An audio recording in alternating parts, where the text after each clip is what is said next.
Deathclaws are one of the most feared creatures in Fallout. Massive, fast, incredibly strong, capable of tearing through entire groups of people in seconds. And for many players, their first encounter with a Deathclaw usually ends the same way, with a quick trip back to a save file. But as terrifying as they are, the strangest thing about Deathclaws isn't how dangerous they are, it's where they came from. Because despite looking like monsters from the wasteland, Deathclaws weren't created by radiation.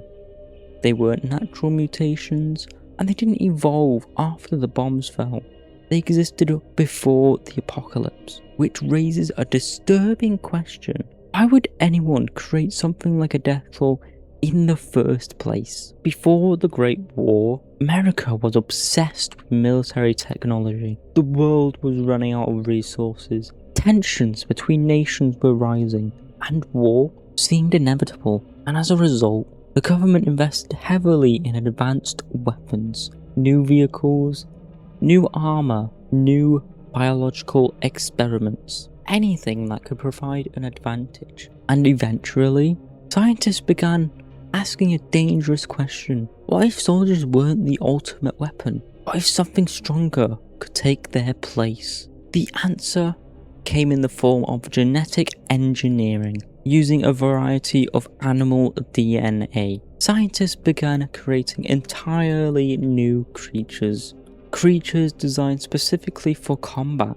And the result was the Deathclaw, a biological weapon engineered for warfare, fast enough to close distance quickly, strong enough to overpower human opponents, and intelligent enough to follow commands. At least in theory, because creating the perfect weapon is one thing, controlling it is another. Originally, Deathclaws were intended for military use. The idea was simple.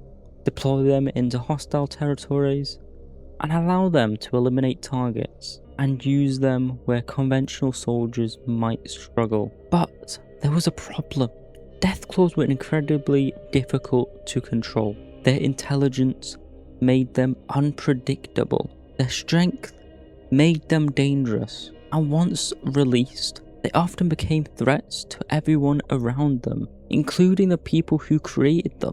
The weapon was working, just not in the way its creators intended. Then, the bombs fell, civilizations collapsed, governments disappeared, military programs ended overnight, and countless experiments escaped into the wasteland, including Deathclaws. Without anyone left to contain them, they spread, adapting to their new environment, hunting anything they could find, surviving where most creatures couldn't, and over time, they became one of the dominant predators of the wasteland. The apocalypse didn't create Deathclaws, it simply gave them freedom. What makes Deathclaws terrifying isn't just their strength, it's how complete they are as a predator. They're fast, powerful, aggressive, and capable of surviving in environments that would kill most creatures. Many wasteland creatures have weaknesses. Deathclaws have very few, which is why settlements fear them, travelers avoid them, and entire missions throughout Fallout revolve around dealing with just one, because when a Deathclaw appears, it immediately becomes everyone's problem. And like many things in Fallout, Deathclaws represent something bigger than themselves, because they're the result of humanity trying to solve every problem with technology. The government wanted a better weapon, scientists wanted a breakthrough, military leaders wanted an advantage, and nobody stopped to ask whether creating something like a Deathclaw was actually a good idea. And by the time they realized the risks, it was already too late. And that's one of Fallout's biggest themes.